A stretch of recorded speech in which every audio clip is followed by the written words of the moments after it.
This is the xSports Network.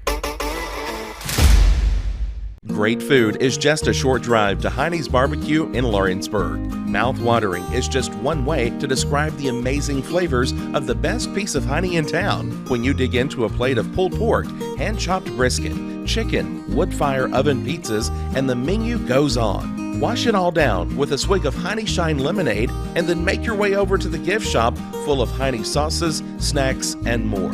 Hinie's BBQ, Highway 43 North in Lawrenceburg. From the xSports Network, this is xSports Live, presented by Hinie's BBQ.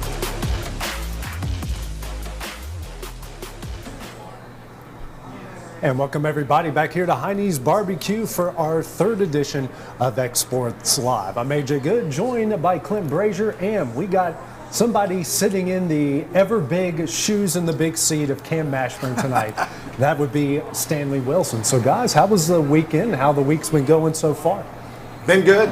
Summertown's been playing some pretty good ball, and I'm just tickled tonight that I really like Stanley, but I like him a lot better than I do Cam, so it's going to be a lot better tonight. Stanley, how about Cam's you? not here to defend himself. I'd say it if he was sitting right here. You should have seen when we first started the show, Stanley, and I sent out a group text message of what the format was be. You should have seen how those two went at each other on on that text message thread. So, Stanley, how's the week been for you so far? It's good. It's real good. I came back up here from the south and got colder weather right now. And gonna get some more. So.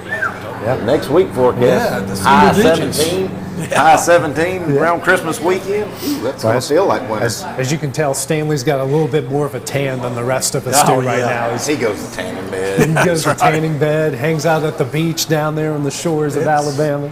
Well, guys, we're going to start off first with what went down Tuesday night at the barn. The final time Lawrence County and Loretto will meet up at the barn between the boys and the girls, and couldn't have found a better way to end that rivalry in the barn with Especially if you're Lawrenceburg. With a pair of overtime games. That's right. I mean, they were incredible back and forth, and really you got two instant classics to end the rivalry in that building. You know, we got through at Spring Hill pretty early, kind of a blowout win, and we got through. So I got to watch about the last 3 minutes of regulation and then overtime. And it's kind of part of my rant for later on, but I thought, all right, Lawrence County's going to pull this out. Next thing you know, a technical comes out of nowhere. Yes. But luckily, kind of topic of tonight too, Loretto missed a couple of foul shots. Lawrence County, J.C. Scott, who we'll talk to tonight, got a steal. And they sealed that win for a big overtime win at the barn. And then the men just kind of do the same. I tell you, that pressure defense they put on, I got to give Loretto a lot of credit because the improvement they made from the first time they played Lawrence County to the other night, that pressure Lawrence County puts on is ferocious. And just to get a good look is a very tough job. Absolutely. You talk and the improvement the girls for LCHS made against Loretto. Loretto got out to a big lead when they played at the Ralph, and to watch them handle that pressure. They went down, I believe, 10 at one point there in the first quarter. Were able to get it to 2 by the time halftime rolled around. Got down a couple scores, came back. It was really a back and forth game. And I'll tell you what, Allie Weathers looked Allie and Laney have been picking up the scoring that they've been missing with Carly on that side. But watching how Lawrence County has grown has been really impressive. The way that they, some of their big players got in foul trouble, but they were able to overcome that and pick up a big win. They did. Katie Crystal had a really big night there, especially late in the fourth quarter and in overtime. Some key jump shots around the elbow, some defensive moves, hitting people like J.C. Scott on a couple of backdoor cuts for some big buckets there late in the game. I'm with you to go from, and honestly, at Lawrence County when Loretto beat them, just the start's what got them beat. Right. Just the improvement they made. Lawrence County sitting there with one loss all year, and hopefully Summertown will get something to say about that tomorrow night. And then on the boys' side, you look at how much Loretto improved because, they lost by 19. This one went into overtime. They handled the press, that ferocious defense, so much better. Some of Lawrence County's shooting woes kind of came from the Athens game. They poured it on the fourth quarter in that game. They kind of started off, but then got out to that lead. Loretto came back and I mean, give Loretto all the credit. They send that one in overtime, but Lawrence County hit some big shots at the right time, and that's how they were able to pull that one out. Yeah, I mean, Loretto being young as they are, and you can see the improvement game by game. So it's going to be fun when they get in January and February in the district for It this. was funny in Spring Hill. Kevin was our guy. Big shout out, Kevin. He's our technical man extraordinaire here, running this show. But he was with me at Spring Hill Tuesday night, and when the Bowie kid hit the three, the fadeaway three-pointer to tie it, send it to overtime, me and Kevin both just go, wow, because we were either in a timeout or something, and me and Kevin were just watching it on the monitor right beside us. But tip your hat to Lawrence County.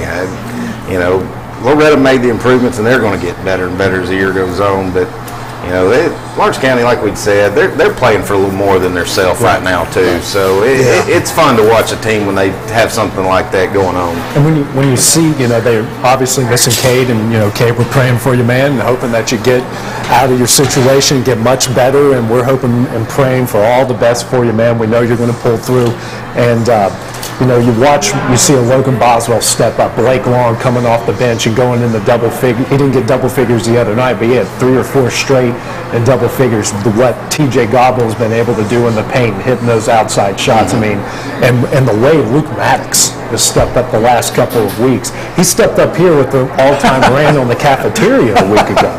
But he's really stepped up on the court, and he's hit some big shots. And Did you go back and look at the comments from our last one? Yes. It is my father-in-law, and he's got foot and mouth. Listen, you don't ever have to worry about what he's thinking. Yeah. The one he made about, he said, Luke and Ainsley would make a great pair because Ainsley won't talk and Luke won't shut up.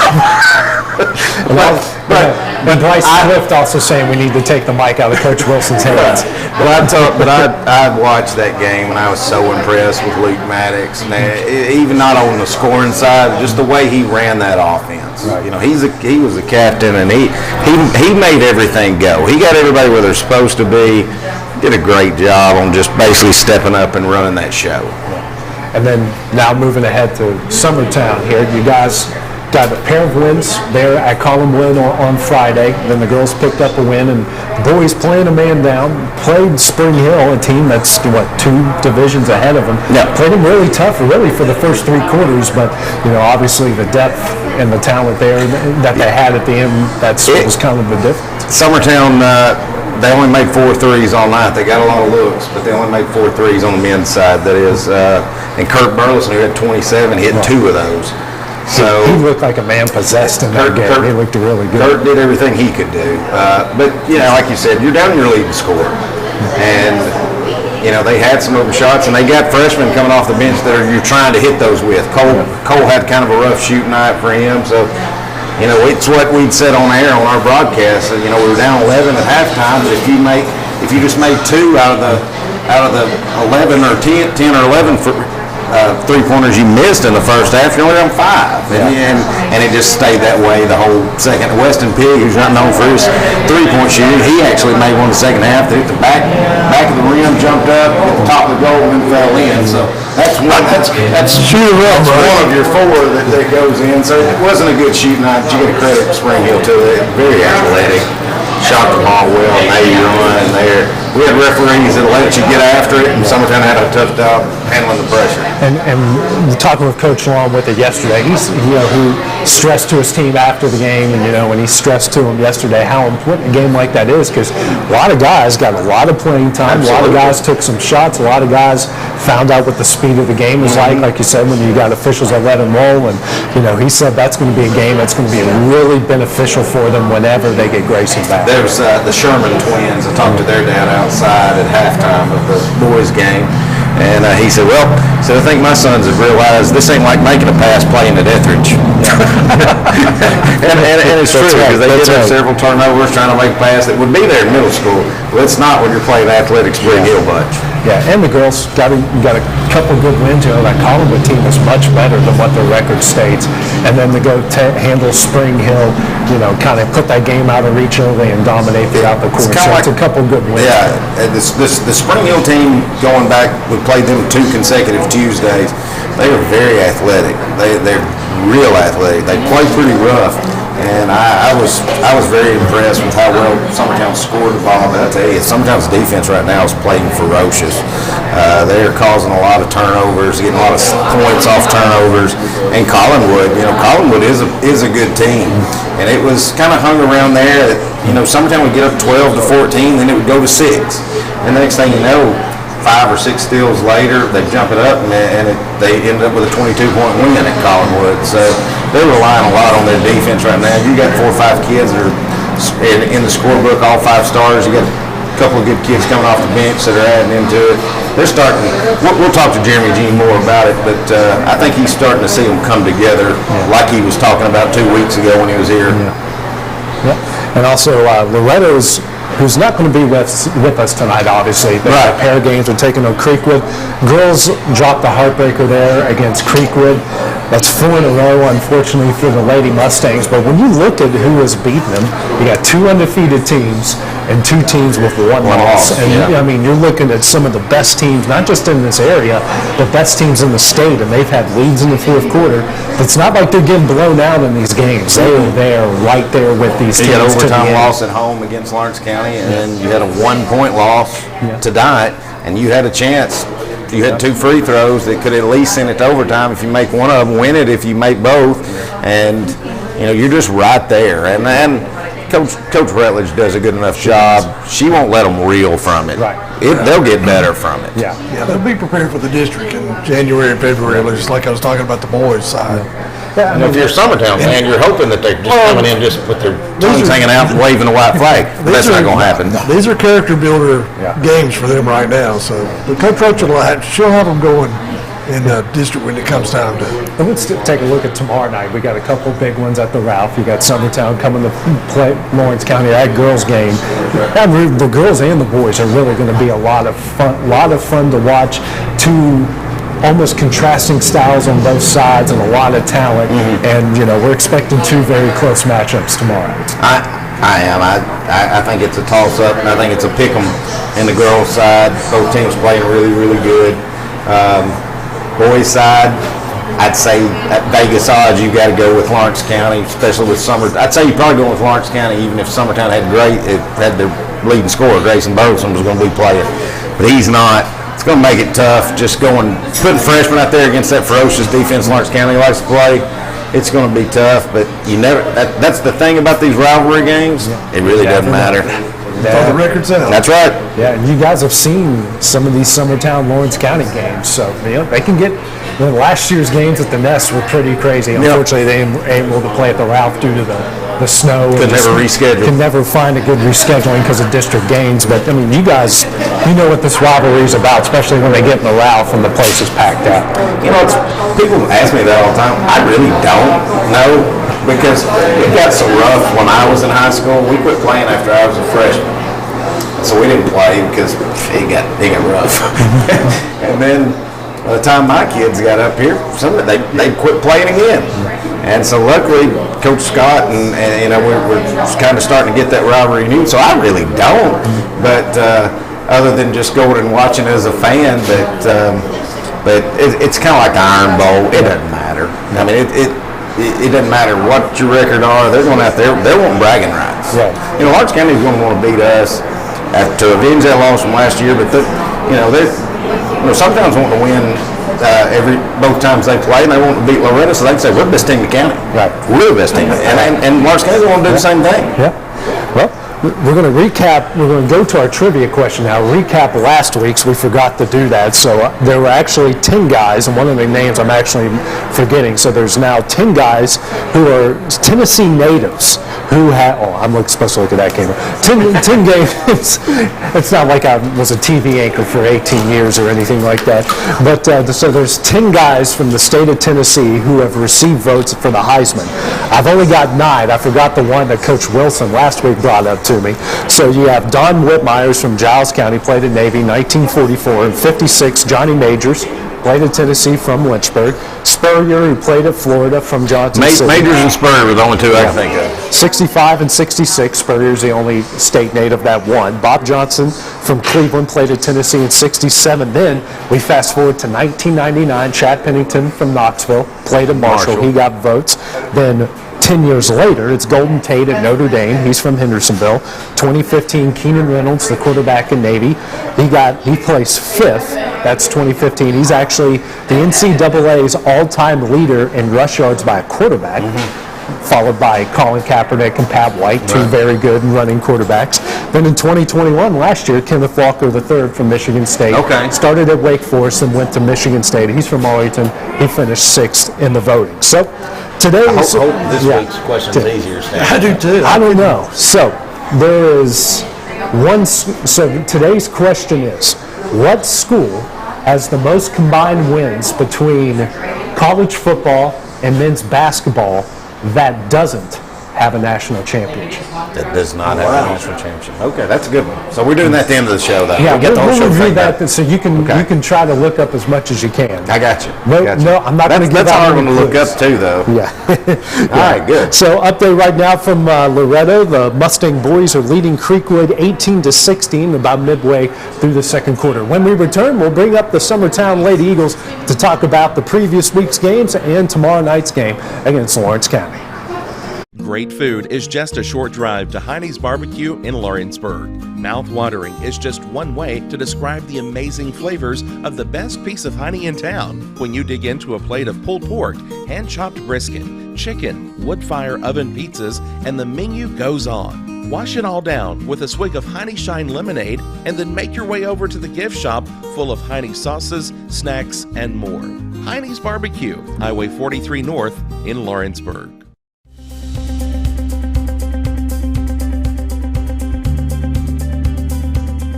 Arctic Air keeps your home or business comfortable.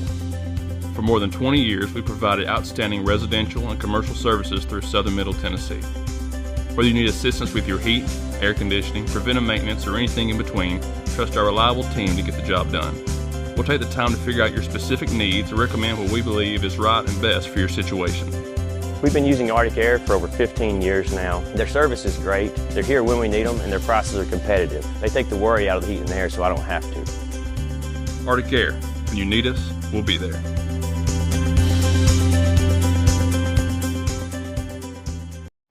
A local law firm respected throughout the state. Generations of clients have turned to Boston, Holt, and Durham since 1948. We assist individuals and businesses with their legal needs, including real estate, property closings, personal injury, employment discrimination, and family law. Our clients get the personal attention and convenience of a hometown law firm with the resources and ability to handle any case. Come see us at Boston, Holt, and Durham.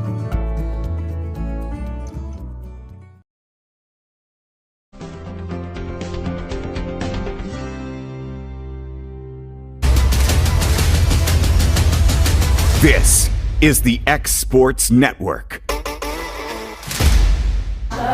Back here at Heinie's BBQ, joined by the Lady Eagles of Summertown. We got Jeremy Jean, Reese Wilson, and Mia Dimley. You two of your other seniors, right? Yes, sir. So, guys coming off a pair of wins. You beat Collinwood on Friday, beat Spring Hill last night. Feeling pretty good here after a couple good wins.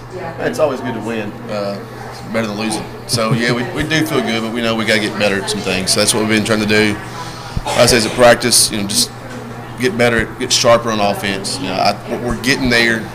The ball's getting less sticky in our offense. We're knocking down a few more shots and still think we can shoot the ball better than we have. And that's a big plus in my mind. We're 9 for 28 from 3, which is not bad, but I feel like we can be 9 for 20. So that's what we're looking forward to getting there. Guys, how do you feel after these last couple games? I feel like we're doing a lot better than we started out. Shots are starting to fall more than they were at the beginning. They'll just start falling more, hopefully, soon. I think our defense is looking good. We're flying around, just being active.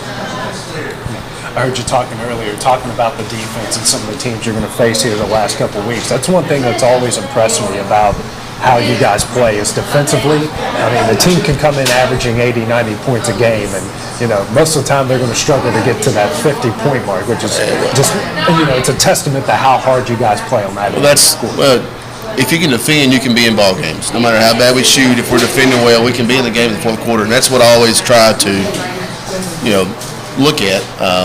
Shots will fall, but we try to make teams just uncomfortable the whole entire game, and we're getting better at that each game. You look up, we're not telling them to trap. They just go on their own. They're trapping, we're moving, we're flying around, we're rebounding the ball better than we were a couple weeks ago. So that's some positives coming out of those 2 games. How important is defense for you guys? If our defense is good, we're doing good. And I got to brag a little extra on these two as well. Reese is an undersized post. Let's just call it what it is. She is, but I'd put her up against the best offensive post player in the state.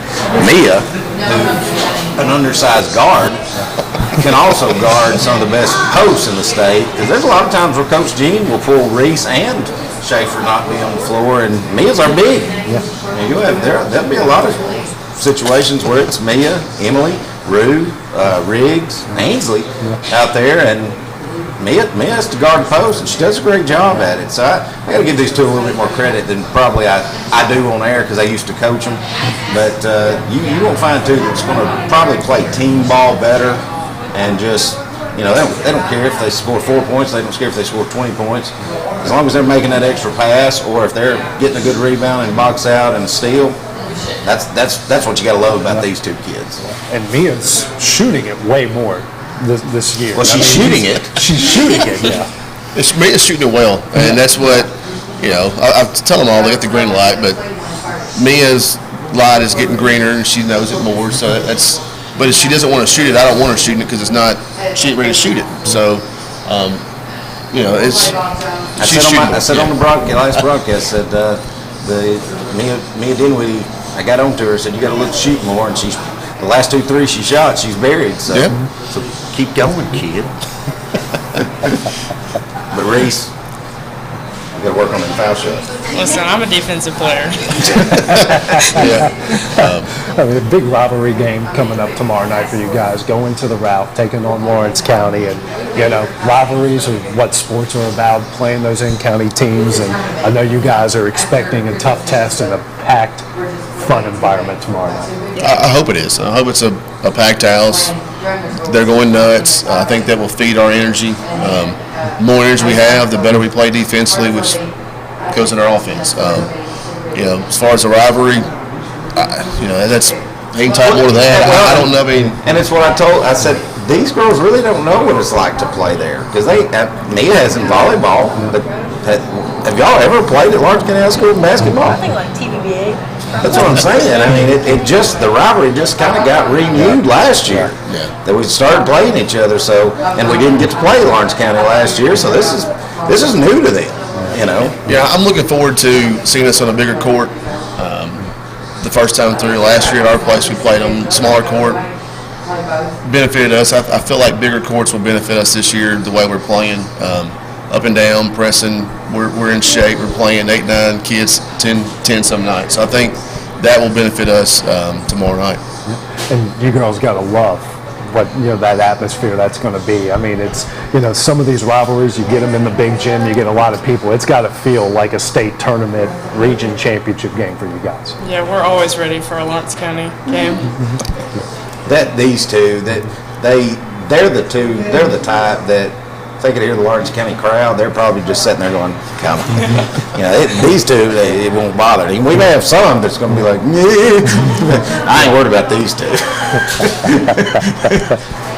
And we've talked a lot about this, how much these games prepare you for your district games, for your region tournament games, all the things that move ahead, and not just the style of team that you're going to face, the talent you're going to face, but the atmosphere and what it means. Because bragging rights, no matter how long it's been since you played them in that building, bragging rights still mean a lot. It does, but it also, like you said, prepares us for after Christmas. After Christmas, we play Dexter from Alabama and Loretto twice, and then Mount Pleasant, Lewis, and Giles. No disrespect to them, but we need games like this to keep us focused and sharp. So that's why I'm proud we're playing. And the good thing is you get two really good girls teams playing each other tomorrow night. I mean, that's like Coach said.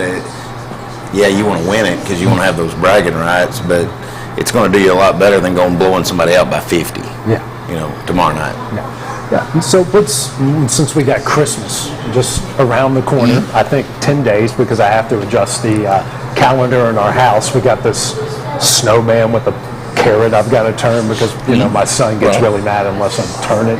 He can't. He's 8 months old. He can't count, but he still wants me to turn it. This whole thing. So, first Christmas question: favorite Christmas movie? All three.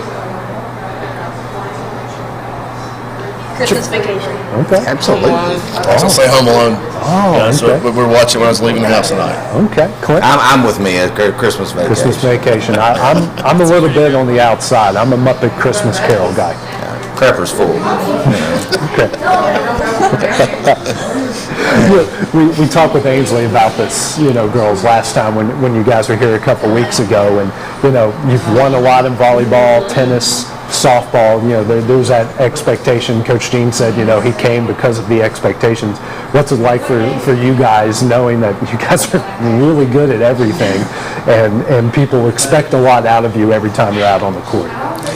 I don't really ever think about it. You just go out there and play and do what you know how to do. I think you just have to hold yourself to a higher expectation because you have all these little kids looking up to you, and you just got to remember that, to keep your composure every game. And they've got a little fire in them too. My youngest daughter will say it. She usually can hold salt in her mouth because she doesn't talk a whole lot. But one thing she'll tell you is her two big sisters got 2 state runners up. They never got a state championship. She won a state championship. I think they would tell you, hey, it'd be great to be that first one to get it. Summertown has never got one in basketball.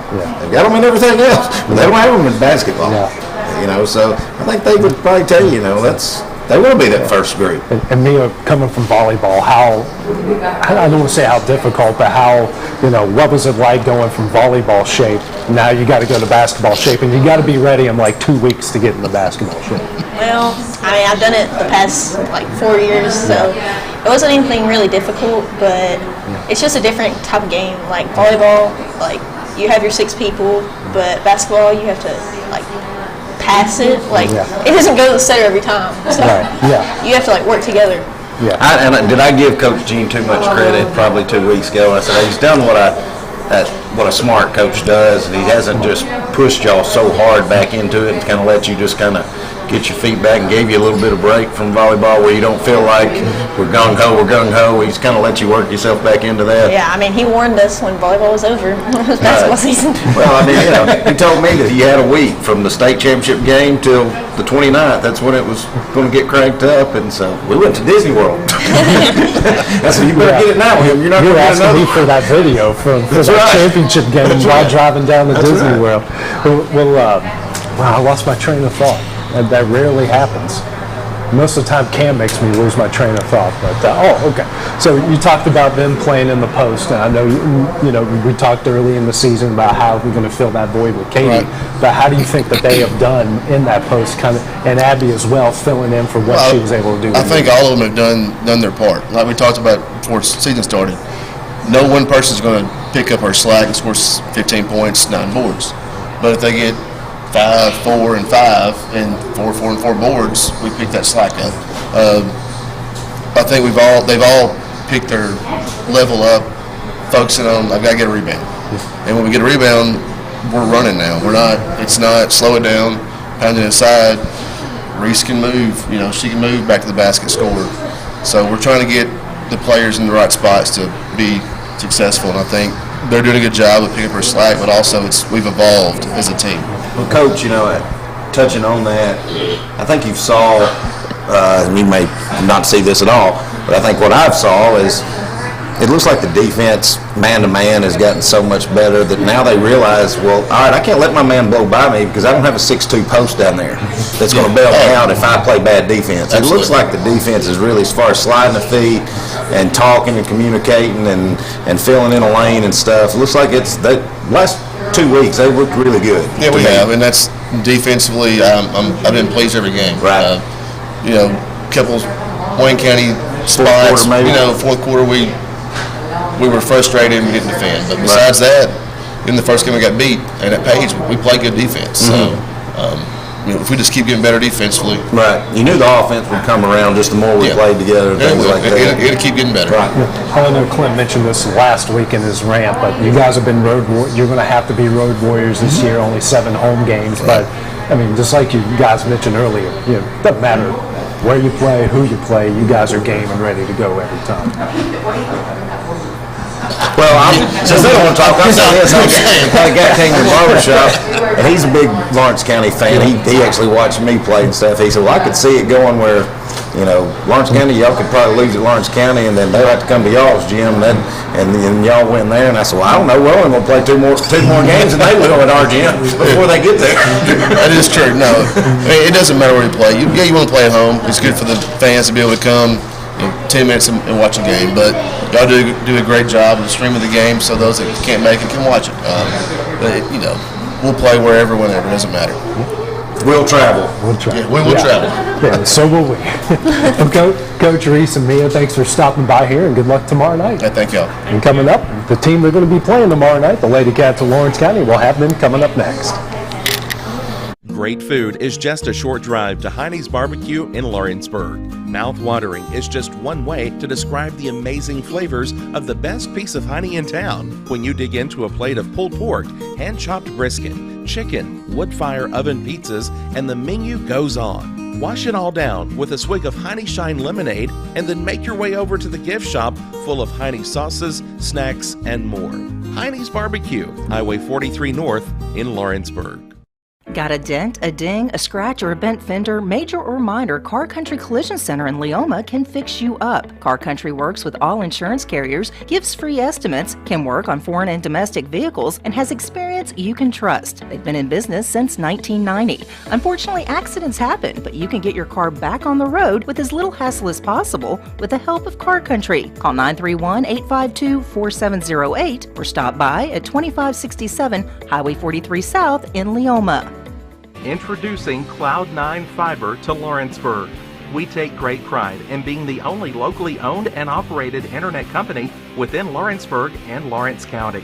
We're now offering up to gigabit services with plans starting at $50 per month. Surf the internet with blazing fast speeds and reliability, all while keeping your investment within Lawrence County. For more information, visit cloud9fiber.com to request for us to build your area next. I'm Mike Keith. Let Elliott Johnson Insurance find the auto owner's policy that makes a difference in your life. Call Elliott Johnson Insurance at one of their 3 locations, Florence, Loretto, and Lawrenceburg. Elliott Johnson Insurance, moving forward for our clients every day. Employee Resources Credit Union is an easy solution to banking, offering a personal, simple, yet modern way to bank. When you bank with ERCU, you are a shareholder, meaning you own a piece of the pie. And we make it easy with the convenience of digital banking, with service you won't find at another financial institution, including low to zero fees and incredible rates. We have the technology you need with the personal service you deserve, right here in your own neighborhood. Employee Resources Credit Union, not for profit, for service. For decades, First Class Charter has provided high-quality motor coach transportation services to the Tennessee Valley. With numerous safety and cleanliness accreditations, First Class Charter is ready to make your group trip a reality. Contact us today by visiting firstclasscharter.net. First Class Charter, the official motor coach company of the North Alabama Lions.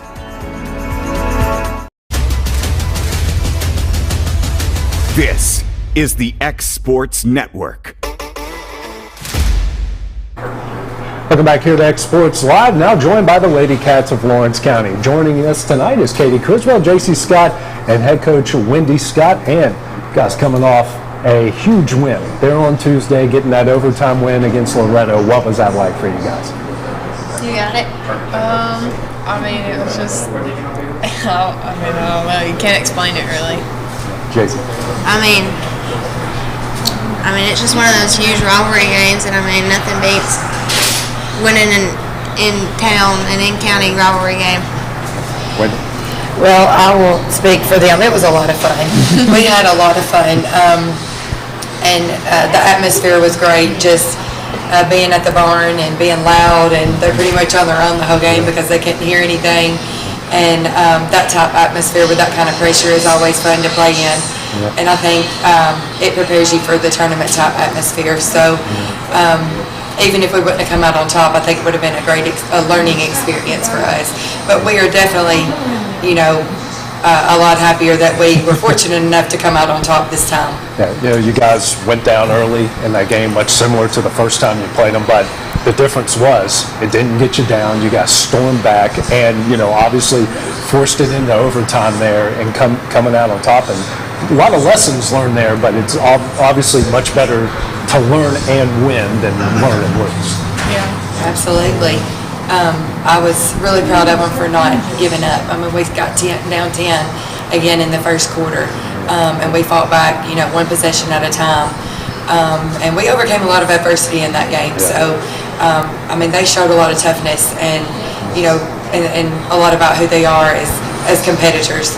A big point in that game was, in overtime, you're up 1, and I know, unfortunately, you got that technical foul. I mean, I don't know what you said. It didn't look that bad from when I went back and looked on. I'll have to clear up the whole technical foul situation. I actually didn't get the technical foul. Oh, okay. Yeah. Okay. Yeah, so that's was that the guy sitting down to your right? Assistant coach. That was on my assistant coach. Yeah. I didn't take responsibility for that one. That's on Papa But yeah, Coach Clark, he actually got the technical for just standing up. He just stood up to tell me something. We actually didn't say one word to the refs the whole game. I didn't think so.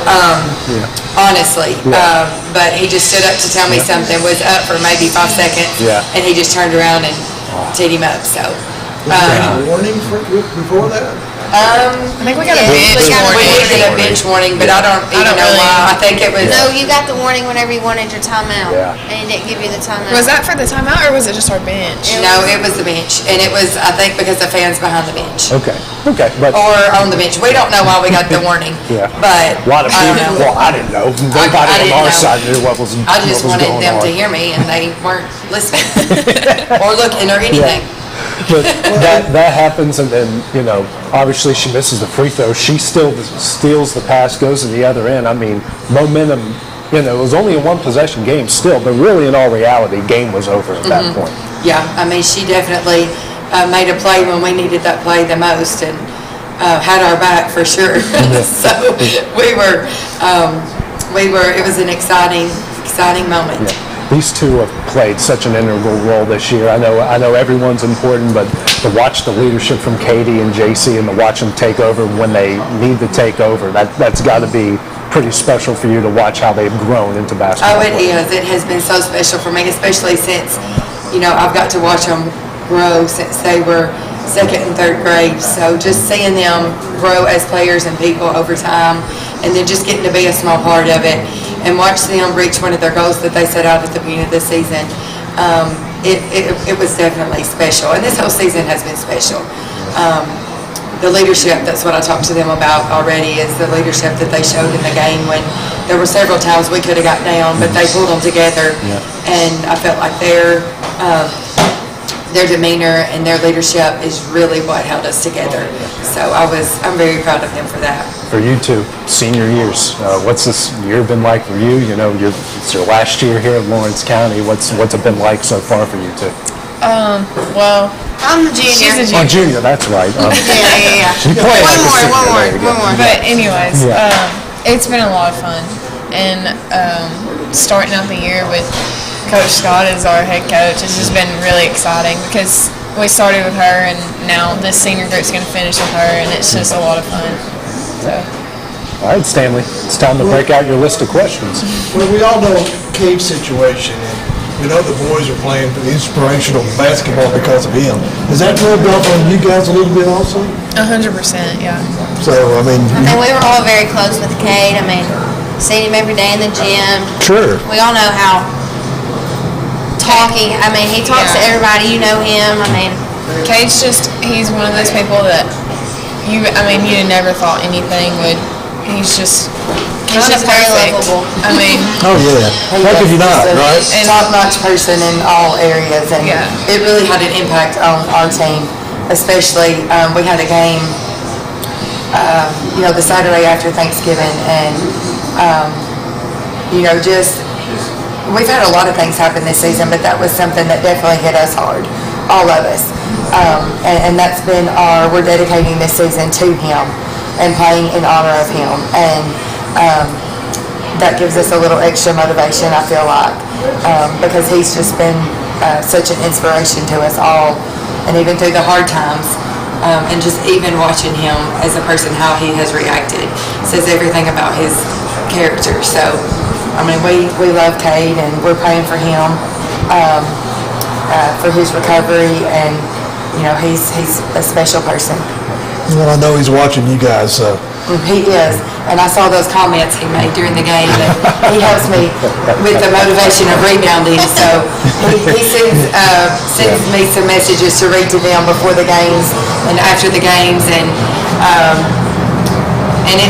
it's kind of funny because I feel like they really listen to him better than they do me. So when I talk about the rebounds, it's like, oh, they perk up. That's what Kate said. So yeah, I may have to get him to come around more often. Well, going back to the first Loretta game at the Ralph, it didn't go the way we wanted it to go. But did you have to remind them of anything about that game when you went down to Loretta the other night? Yeah, we did. I felt like our nerves got to us a little bit, and it was an emotional night for us. I mean, we'd been through a lot that week, and we were, it was a purple out, and, you know, obviously it was a game that we really wanted to win. We haven't beat Loretta in several years, so I think it's just the mental part of it that we had to overcome, and we just got a little bit too emotional. It was like you almost mentally and emotionally get so worked up that it affects how you play, and I felt like that's what happened. So we just wanted to be a lot more relaxed this last time, and just play our game and do what we can do and control what we can control. And, you know, when you do that, you don't have any regrets at the end of the day, no matter what the outcome is. And so I felt like we just handled it a lot better, and the environment was probably even more difficult this last time. But we just had a different mental approach. So I got to defend Coach Clark a little bit about this technical foul. He's been a head coach most of his career, so you know the head coach can get up and down and walk up and down the bench. And it seemed like in that first game in Loretta, he may have gotten a warning because he got up one time, and I saw a referee go over to him. He just kind of put his hand up and yeah, sit I back think down. it's just, and same thing for me too. Last year, it's just kind of your instincts once you've been a head coach, when you go from setting up the whole time, and then you have to sit down the whole time. So sometimes it's just like automatic, and I think that's what it is for him. It's just sometimes you just can't help it.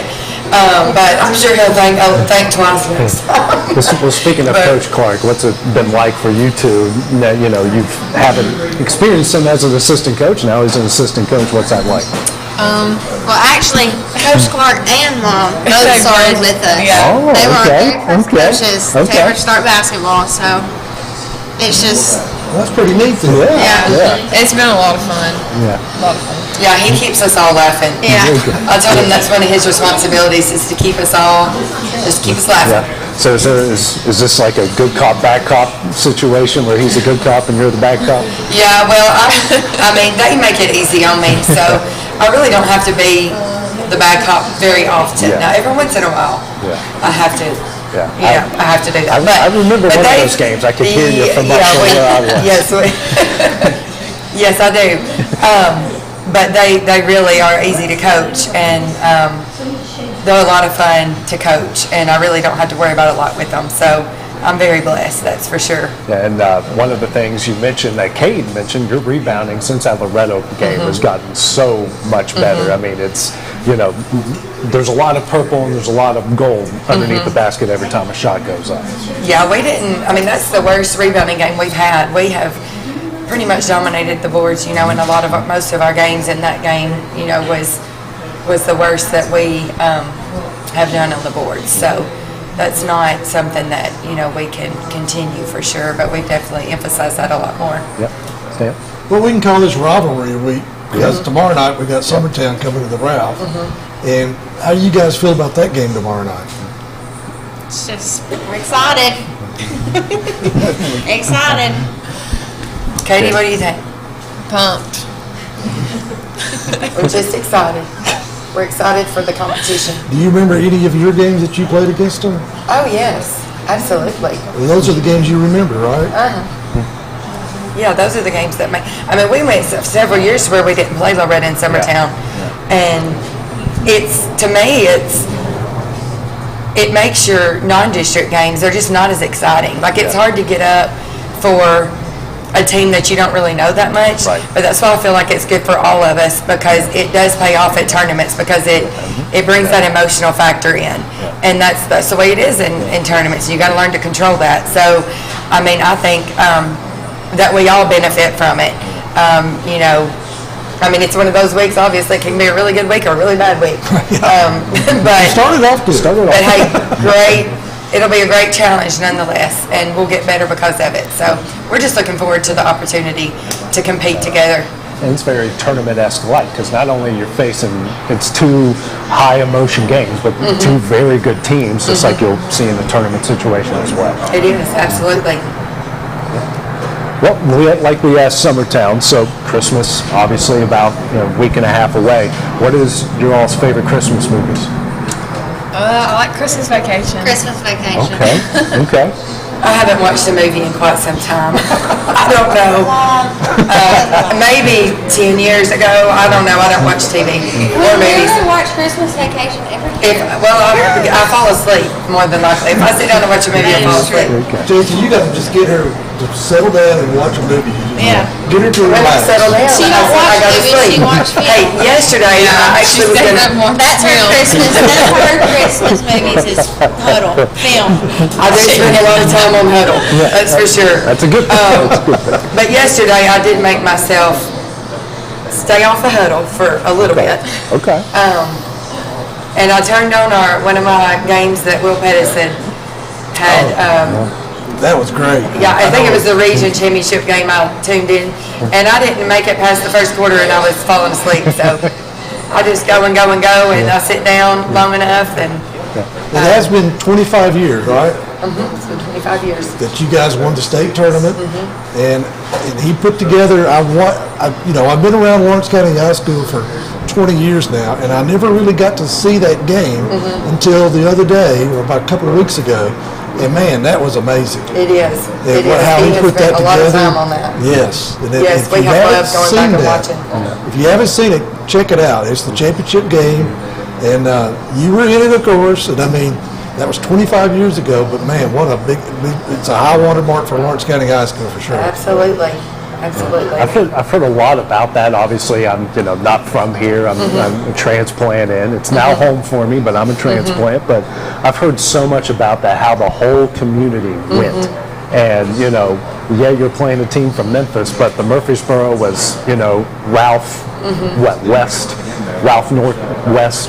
My direction isn't that great. Yeah, everybody there was just amazed at how many fans that we had, and I think they locked the banks up that day because everybody went. yes, it was like the whole town shut down, school shut down. I don't even remember school the whole tournament, like from district tournament all the way to end. I don't remember anything about school.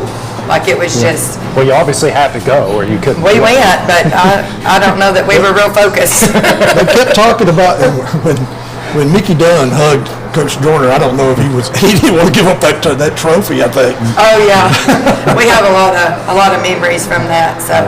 JC, what's it been like having your mom as a head coach? I know she's been your coach before, but now she's a head coach. What's that been like? Terrible. I'm kidding. It's special. Yeah. It's something that we've looked forward to since I was young, and it's special. It's fun.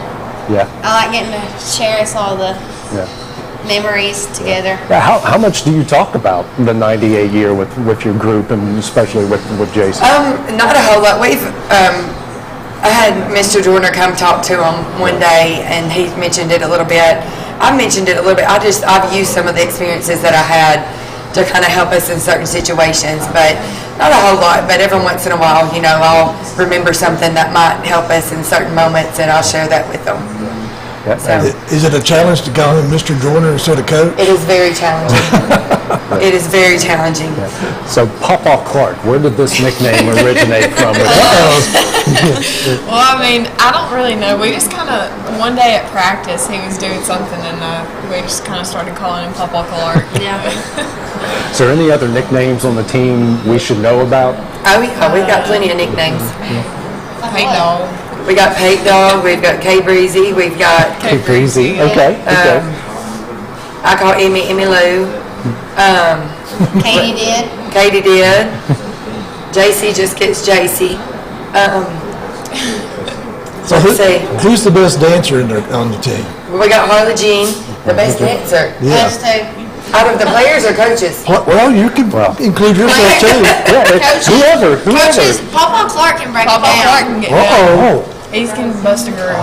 Now he does well. Next time on the show, that'll be a good question. He does well on like the more 80s style moves. And I'm a little bit better on the more modern moves. Have you guys broke these out? Have you broke it out in front of the team? We have. Did you like get a big win and they have to dance in a circle? We did. Okay. Yep. We did. We're hoping that doesn't make it out to social media. Lock up all the phones. Yes, and we got Coach Willis involved this last time too, so she's coming out of her shell a little bit. Okay. So yeah, she's got some moves. Yeah. Well, you guys got a big game coming up tomorrow night against Summertown. Good luck, and we'll have that game on xSports. Thank you. We're looking forward to it. Thanks for having us. All right, well, coming up next, we're going to talk a little college football and some potential big news coming out of North Alabama. Great food is just a short drive to Heinie's BBQ in Lawrenceburg. Mouth-watering is just one way to describe the amazing flavors of the best piece of Hinie in town. When you dig into a plate of pulled pork, hand-chopped brisket, chicken, wood-fire oven pizzas, and the menu goes on. Wash it all down with a swig of Hinie Shine lemonade and then make your way over to the gift shop full of Hinie sauces, snacks, and more. Heinie's BBQ, Highway 43 North in Lawrenceburg. For decades, First Class Charter has provided high-quality motor coach transportation services to the Tennessee Valley. With numerous safety and cleanliness accreditations, First Class Charter is ready to make your group trip a reality. Contact us today by visiting firstclasscharter.net. First Class Charter, the official motor coach company of the North Alabama Lions. Flooring sets the tone throughout your home. For flooring that makes the right first impression, start by choosing us, Floored by Justin. A one-stop flooring destination. Our new location stands alone for unequaled customer service and selection. Owner Justin Story's mastery of custom hardwood inlays means every room can have a custom look. Discover how the right choice of hardwood, laminate, carpet, or tile can set the tone in your home. Contact Floored by Justin today. Hey, this is Phil Hooper. Get the look you want for your favorite school, church, or business with apparel from HD Ink Screen Printing in Leoma, Tennessee. Got a logo you need embroidered or screen printed? Let HD Ink give you the professional look that sets the bar in today's world. We do fundraisers and custom designed apparel and so much more. Call today, 931-201-2961, or come see us at our new shop located at 26 Ingram Road in Leoma. Remember, HD Ink for the look you want and the look you deserve. Whether it's popcorn, biscuits, or automotive, you need the right ingredients to achieve the best results. Heritage Automotive is proud to serve our community with a continually growing inventory. We also help our community grow by contributing to a vibrant economy which helps build schools. I'm Keith Durham, and I'm the General Manager here at Heritage Automotive, and it's my job to make sure that you're 100% satisfied. Heritage Automotive, your hometown Chevy, Buick, and GMC dealer. Are you looking for the perfect refrigerator? What about a new stove or washer or dryer? It only makes sense to shop at the one place that specializes in appliances, top to bottom, big or small. And that's Kelly Appliance in Lawrenceburg. Kelly Appliance is home to all major name brands, including LG. LG makes life good with a full selection of refrigerators, cooking appliances, dishwashers, microwaves, and more, including appliances made right here in Tennessee. Family owned and family operated. Stop by Kelly Appliance on Jerry Street in Lawrenceburg today. This is the xSports Network. Back here on xSports Live, a little update going on from the barn right now. Creekwood is leading the Loretto boys 46-44. I'm guessing that's either early or kind of midway through the fourth quarter there right now. Now to go over to some college football. We got a potential big story, guys, that has to deal with North Alabama. This is reporting by Pete Thamel from last week. So the remaining football members of the Atlantic Sun, or the A-Sun, and the WAC have agreed to align to form the foundation of a 10-member football-only conference that they told ESPN with the intention of becoming the 11th FBS Conference. The members of those leagues for the WAC right now: Stephen F. Austin, Abilene Christian, Utah Tech, Southern Utah, and Tarleton State. For the ASUN, you've got Austin Peay, Eastern Kentucky, Central Arkansas, and North Alabama. UT Rio Grande Valley is going to get football. They're going to join that league in 2025. They have all the intentions of joining the FBS. If they do, they'll have a 2-year probationary period where they can't play in any bowl games, obviously can't qualify for the playoff and all that. This is something that's kind of new for the NCAA because there's sort of a moratorium on sport-only conferences, which this would be, but there really is no legislation against it right now for the NCAA. So hearing this for a school like UNA, who's obviously involved and finally just got into where they can compete for championships at the Division I level, what kind of move do you think it is for a school like North Alabama that they could potentially be going FBS by 2024? Well, first of all, there was a lot of controversy when they moved from Division II up to the 1AA or whatever they call it at that time, because the funding is not there. I mean, my friend Greg Wall, who was a sports editor down there for many years, wrote a column a couple of weeks ago, and I mean, they were not prepared for that move, because they've not allocated more money to the athletic program, and they're going to have to come up with some big money because their facilities are in bad shape as far as football goes, for sure, and it hurts in recruiting. I mean, when you're trying to recruit a player to UNA versus Jacksonville State, and Jacksonville State's got this state-of-the-art facilities, it's hard to get those kids there. And I mean, they've already lost their best offensive player. He's in the transfer portal too, the Powell. So he did enter the transfer portal. So I mean, it's going to be Coach Dearman, the new coach. He's going to have his hands full, and it's going to be a big challenge. But I mean, Florence is my hometown. First college game I ever saw was a purple and gold game at UNA back in the early 70s. Telling you how old I am, but that was, you know, I went to school there for one semester, a couple of years at least, but UNA was not prepared, and I love them to death, and they have a special place in my heart for the athletics there. I can remember going in the late 70s to watch Otis Body and the Coach Jones and the UNA when they went to the playoffs in the Division II, and then they were able to host the Division II national championship game in football for many years, and that kind of dwindled down.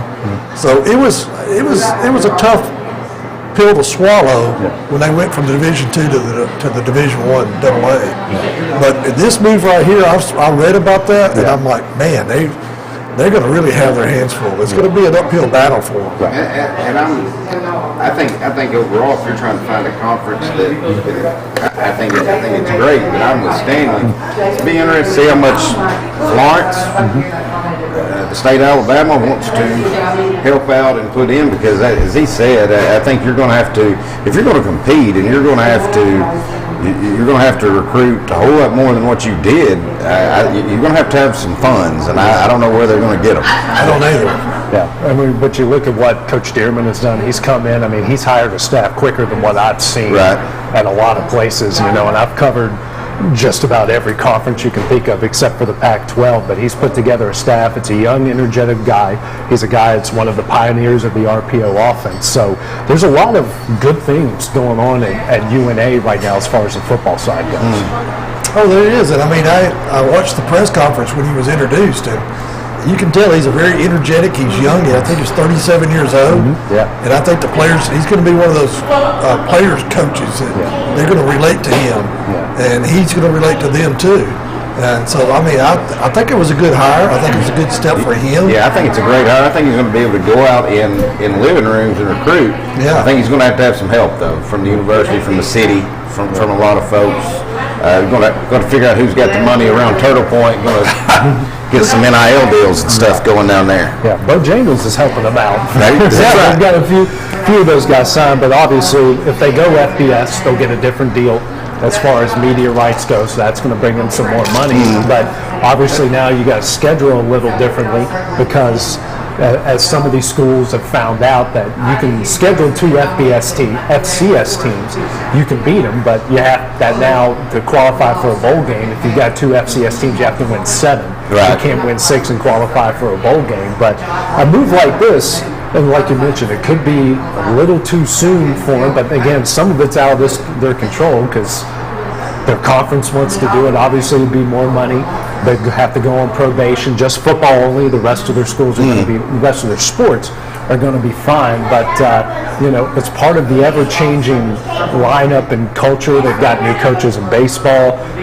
Their AD, Josh Looney, has been very proactive in getting a lot of things done. So there's a lot of people, that feel, especially all the ADs and presidents for all these schools, feel that this is a really good move for them right now. Right. Well, one of the challenges the previous coaches had is that whenever they had those big games, I remember they went to Montana, which, Montana is a powerhouse in that division.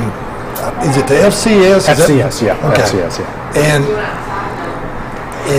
the football program was not able to keep a lot of that money that they generated. Right. They kept less than 50% of that money in the football program. The other money was distributed out of the other athletic programs. So that's something that this new athletic director is going to have to, he's going to have an issue to face there. The basketball coach, Coach Poulos, he went through the same thing. And, he's playing Gonzaga and some of these big schools. And you don't make as much money in basketball as you do football, but he was bringing some money back to Florence. So there's going to be some times that they're going to have to get their teams whooped up on, but it's going to make that money for them. Switching over now to the SEC, Tennessee has had a lot of news this week. You've got Cedric Tillman, Jalen Hyatt. Today, Darnell Wright, one of their star offensive linemen. Now going to the NFL draft. Wright is going to play in the bowl game. The other 2 aren't. So, obviously, Clint, for the time being, that game against Clemson's looking a little more daunting now that you're not going to have that start. It is, but the good thing that... Tennessee fans want to go beat Clemson and Orange Bowl. I want to go beat Clemson and Orange Bowl. But the good thing is all these 4 and 5 stars that we've recruited that are practicing first day of bowl practice. I don't blame Jalen Hyatt. If we were in the playoff, I could kind of say Cedric Tillman's been hurt all year, and he's he could go pretty high. He's a great receiver, but he's been hurt all year, so I really don't blame him for not playing. But I'm just excited to see Nico get on campus and get to do all the bowl practice. Coach Heupel signed 2 really good defensive players here in the last couple of days, and I think if you're a Tennessee fan, that's what we've got to have. Yeah. And he's shown men. last year with Tennessee's offense, he scored more points than any team in history has, and that was last year's team. So I think he can take. I think he can take Milton and probably come up with some kind of scheme. I'd say probably against Clemson, you're probably going to see Milton probably running it as much as he throws it, and it's probably going to be some kind of scheme like that. Because one of the knocks, I know a lot of the podcasts that I listened to on Heupel was they didn't think he was a good recruiter at UCF, but man, he has changed that perception at Tennessee right now. Like you mentioned, they got a big recruit yesterday out of Smyrna. They continue they continue to add more guys, and this is a coach that's proven a lot of the doubters wrong, and might be bringing Tennessee back to that point where they were in the 90s and early 2000s. Well, it's kind of like Stanley said too. The best thing he's got in his pocket is Tennessee's facilities are second to none. So, if you can get them on campus, and plus you already know they've saw what you've done the last 2 years. You took a team that Jeremy Pruitt couldn't win 3 games with in the COVID year, and lose half of those guys. Lose half of those guys, and still go to a bowl game and put up more points than anybody in your first year. And then go 10-2 your next year and beat Bama and Florida and LSU in the same year. It's been a long time since that's happened. Yeah. And so I think sky's the limit for him, but the worst thing he's got going for him is Saban's still ahead of him coaching. Georgia's still ahead of him recruiting. It's just that gauntlet that we had a great recruiting year, but our biggest rivals did better. But keeping his in-state talent, that's big. I think he's putting the wall up. I think that's something that Tennessee lacked the last few years. Is they let those guys get outside the border, and go other places. So that's big for them. Now we know Stanley's a big Alabama fan, and Stanley, you guys had some tough losses this year, but you lost to some really, really good teams. Got a nice opponent there in Kansas State, the Big 12 champions coming up in the bowl game. Thank God for Rednecks. There's something about Alabama in those games when you're thinking like, okay, they're losing these guys to the draft. Somehow Nick Saban gets them ready in those type of games better than anyone I've ever seen. It goes back to those recruiting classes. I mean, they've been up there 1 and 2, and they've got the depth. And when those guys have that chance to play, they're ready to go play. But getting a little bit off the subject or staying on college football, I think they're creating this 12-man or 12-team playoff system because these bowls are getting watered down. Yeah, absolutely. The big schools are losing NFL talent. I think we start tomorrow. I think the bowl schedule 10 a.m. tomorrow morning. Yeah. 10 a.m. Central, 11 Eastern. So you're going to see, some of these first early bowl games are going to be teams that didn't have a lot of NFL prospects on there, so they're going to be with their first string out there. We've had 5 and 7 teams in bowl games, and they're passing up to 6 and 6 because of the 2 FCS games. But I'm a big bowl game fan. It's my way of passing the time while my wife's watching Hallmark movies. I'm watching bowl games on my phone or the iPad. But you guys are right. I think the 12-team playoff was to create excitement this time of year because I love Marshall. Marshall's playing in the Myrtle Beach Bowl against UConn. There's not many people outside of Cabell, Putnam, and Wayne counties in West Virginia that care about that game in the state, and some of the southern counties. But some of these other games, they're good matchups, but they're barely going to draw a good rating. The stands aren't going to look packed, and like you said, the bowl season is just getting way too watered down at this point. Well, I mean, the bowls have been about the money. The sponsorship. And when you look up and the cameras are scanning the crowd and there's not that many people there. I know it's about the TV revenue also, but I think that's why they're doing the playoff. I'm at the point where if you went to 12-team playoff, I think you don't have any bowl games. I think your playoffs are your bowl games. And if you don't make the playoffs, well, you just don't go to a bowl game that year. And then, and I get it. That's tough because you say, you mean you got to be in the top 12 to go to a bowl game? Well, and nowadays, the best players aren't going to bowl games anyys. Keep some of them around. The MAC champion. Now they might if they got a chance to win a national championship. Jalen Hyatt, he's not going, and they're going to the Orange Bowl. I mean, that's a Big 4. I mean, that's Tennessee hasn't been there since the Peyton years. Hasn't been to the Orange Bowl. And so it just kind of shows the state of play we're in right now. It's the bowl game's not the goal. We want to be seen. We want to get our draft status up, and if we can be in contention to be in the playoffs, then we'll go. And that's just kind of where it is. Well, a lot of people don't realize that before the NIL allowance and the money coming in for the players, they got paid to go to bowl games because they got their travel paid for. And we had kids from Birmingham or Tuscaloosa, and it was all based on their mileage of how far their hometown was. And we had one kid from Sacramento one time, and he was loaded up, man. And everybody was going to him and say, "Hey, buy me something." Supper's on you today. All right, guys, we're coming up next. We've got our rant segment coming up, and also, you won't believe this, the Loretto boys are in overtime with Creekwood right now. They're leading by 2 in overtime. We'll update that game. We'll talk about this appetizer in front of us, and we're going to rant a little bit. That's coming up next here in a couple minutes.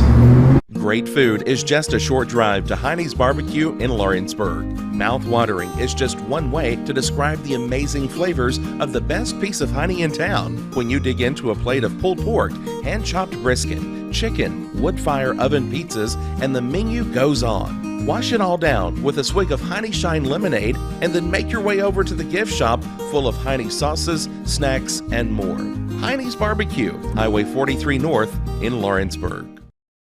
Like you, our roots are in Lawrence County. Providing banking for every stage of life since 1934, Lawrenceburg Federal Bank has been not just your bank, but also your friend, helping you with home loans, consumer and auto loans, and your everyday personal banking needs.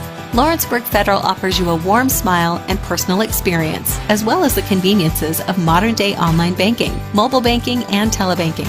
Lawrenceburg Federal Bank, your neighbor and friend, located at 118 West Gain Street, next to the courthouse. Make 2022 the year to refresh your home.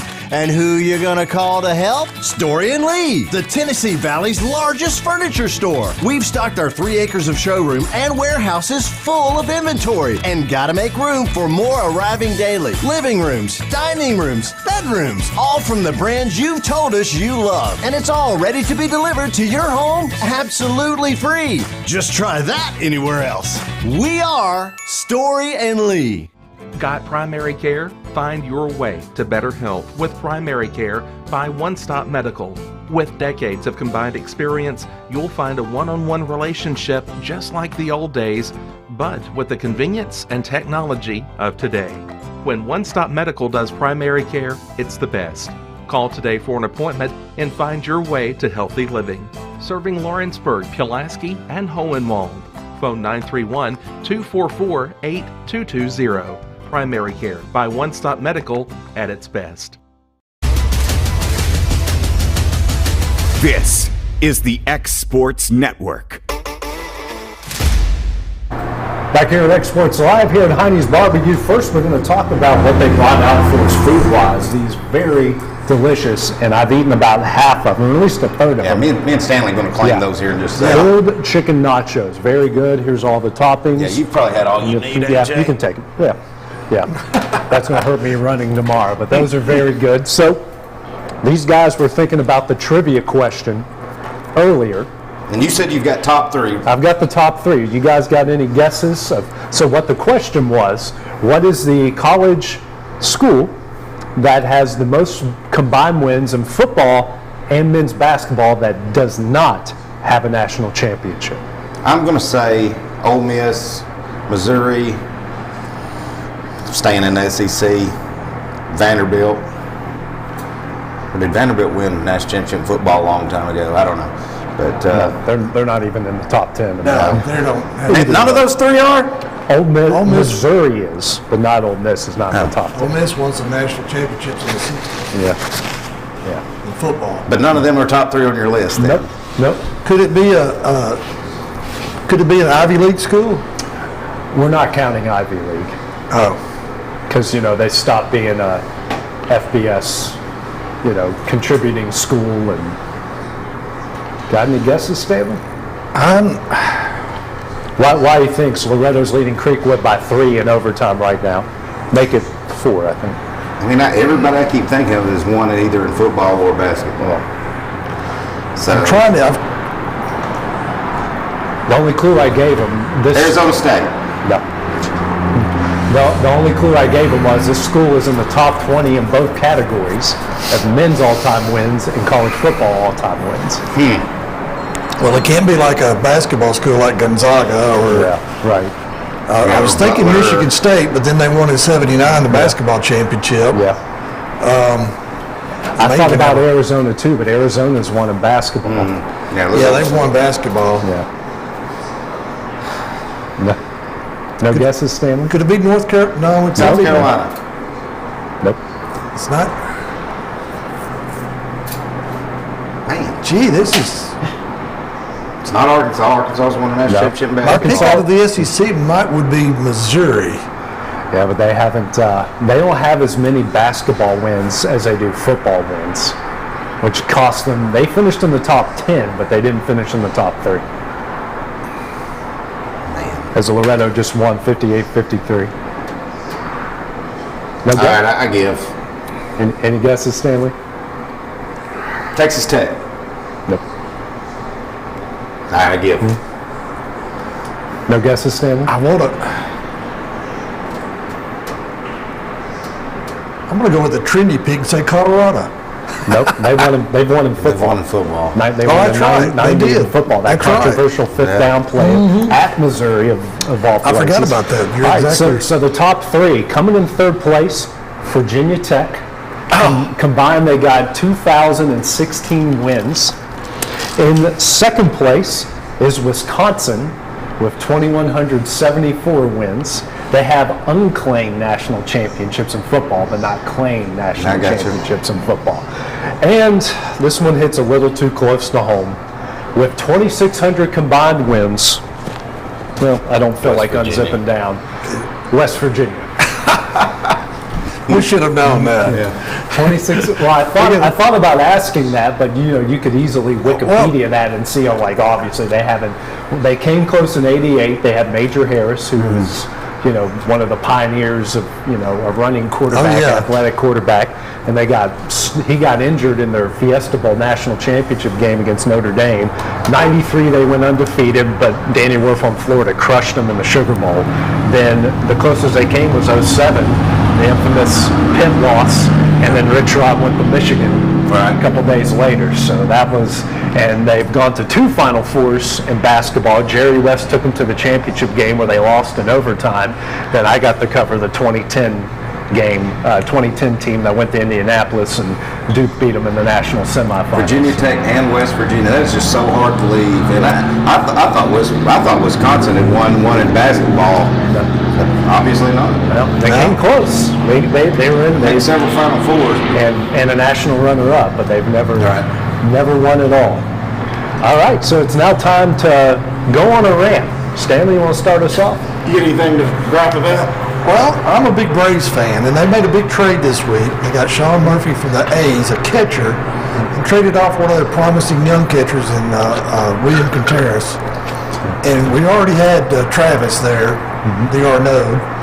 And I'm like, now we've got 2 kind of similar catchers there. And Murphy has pushed him back, and he'll be the starting catcher. And I don't know what the GM Alex is doing, and maybe he has something up his sleeve or trying to rearrange some contracts or something. Because Dan Swanson is a free agent, and they're nowhere close to signing him back.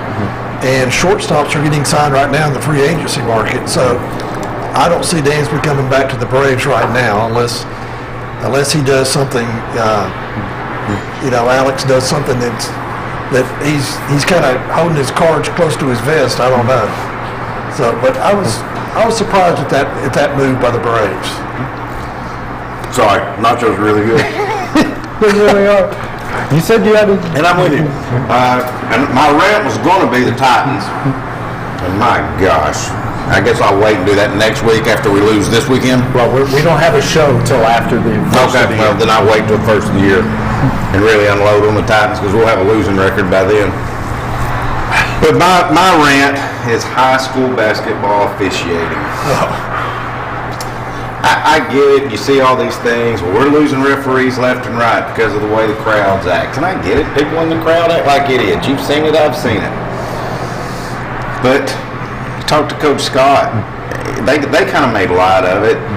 Shane Clark got teed up for standing up in overtime and whispering something to his head coach's ear because it's so loud in there, and got teed up by an official that could have cost them a ball game. Yeah.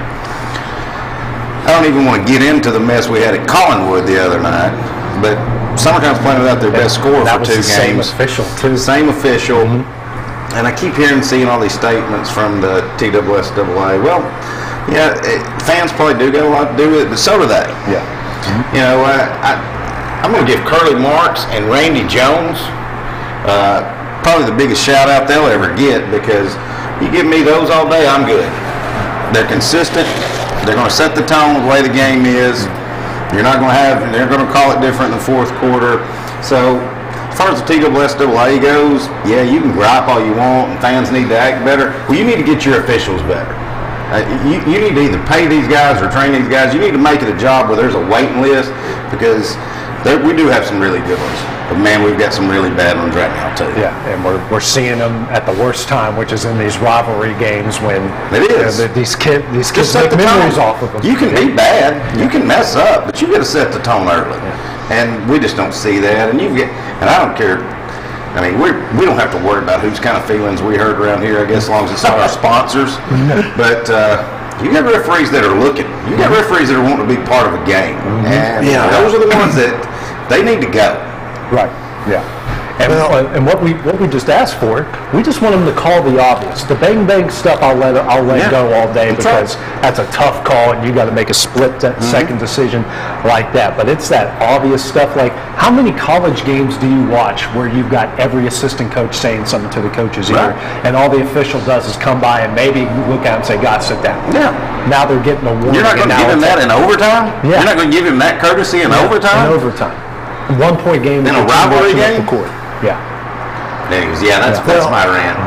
All three of us have called enough high school games where you can tell the good official from the bad official. Because we don't talk about it. Yeah. Right. When they're not part of the game and they're out there incognito and you don't even know they're out there.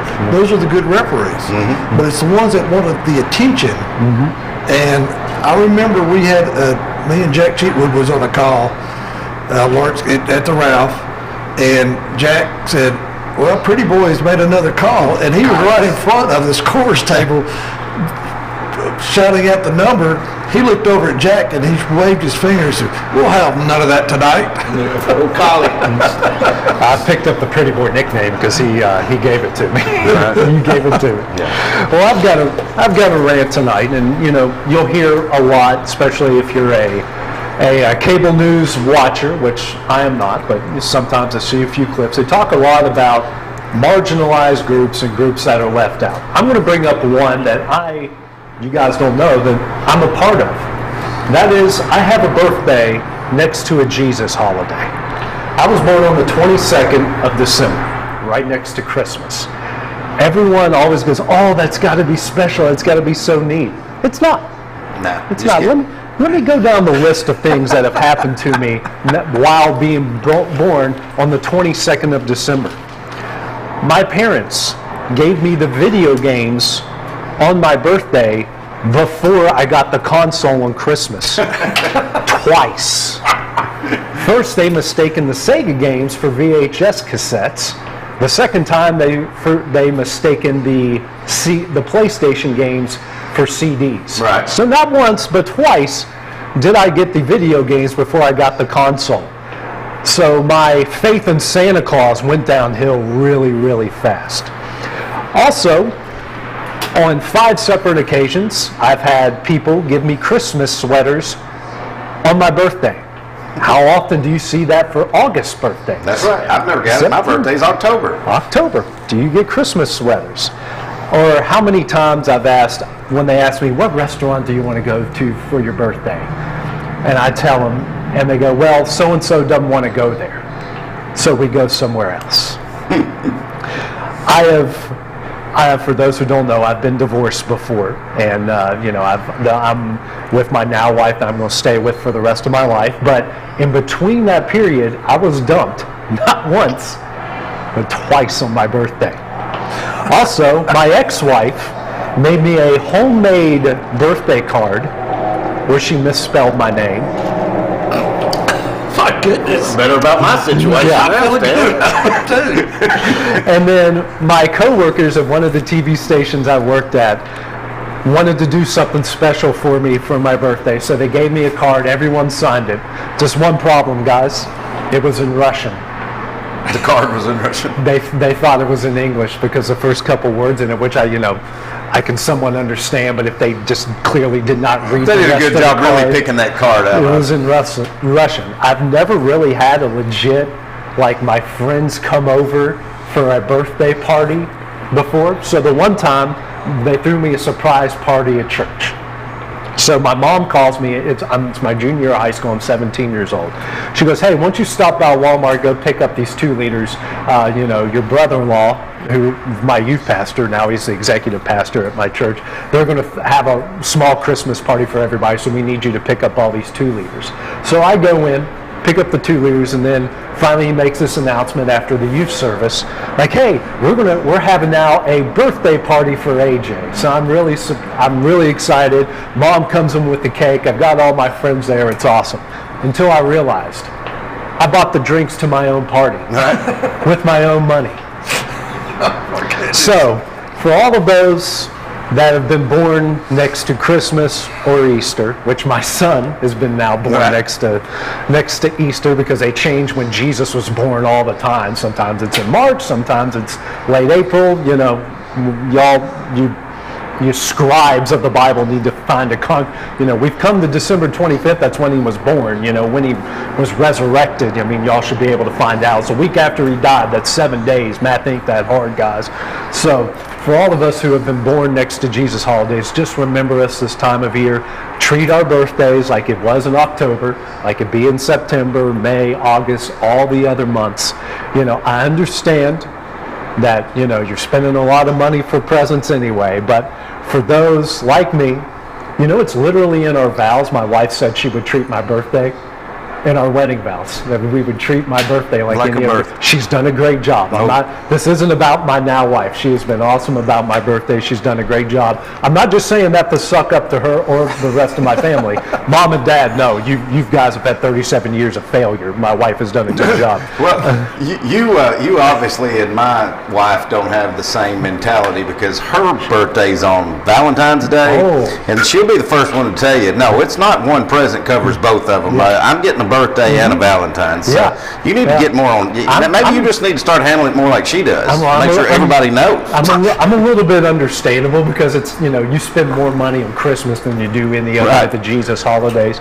So just reminding everybody, if you've got friends, you got family, you got a spouse, you got a kid, treat it just like any other birthday, because you don't want them coming on a show 37 years later in front of all of southern Middle Tennessee and telling everybody about your missteps. And how bad their childhood was. Yeah, my parents were great, don't get me wrong, but I have a whole list of things. We need to create another day for your birthday. Well, it was Festivus, but Seinfeld took that over. What about February 29th? That's a leap year. That's every 4 years. My birthday's not the World Cup. My birthday's not the World Cup, Stanley. I already went on that rant. So your birthday's 1 week from today. 1 week from today, yeah. And we won't be having a show that night. No. We may have to just throw him a shindig then. I know.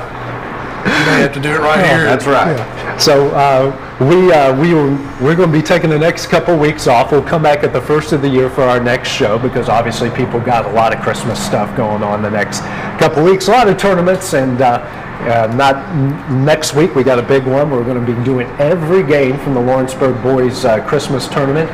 Kaufman on Monday, and then all the games will move over to LCHS on Tuesday and Wednesday. So we'll have all of those. I know Summertown will be in action. Loretto will have some games. And tomorrow night they're having a fundraiser for Cade. Yeah. And Hinie's BBQ is part of that. Yes.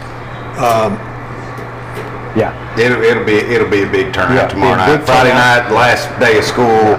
It'll be a good turnout tomorrow night. Jack Davis is sponsoring it, former football player from Lawrence County. Like Stanley mentioned, Hinie's will be sponsoring a big turnout. I believe they're bringing the food there.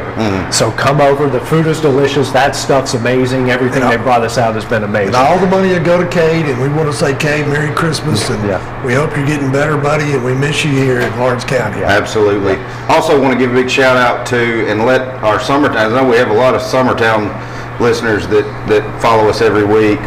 Got a chance next week in the Richland Classic, if we can win our first game and he wins his first game, we'll be playing Coach Craig McGill. Oh my goodness. Second round, former Lady Eagles coach here for a long time, and so make that trip to Richland, or we'll have those games covered for you as well. But look forward to that. We'll get all those schedules for Nolensville and Richland posted, and I'm sure AJ will get all Lawrence counties and Loretta's as well. Yep. So for Stanley Wilson, for Clint Brazier, I'm AJ Good, and for our producer extraordinaire Kevin Wright, have a great evening, a happy holidays. We'll see you guys in 2023. This is the xSports Network.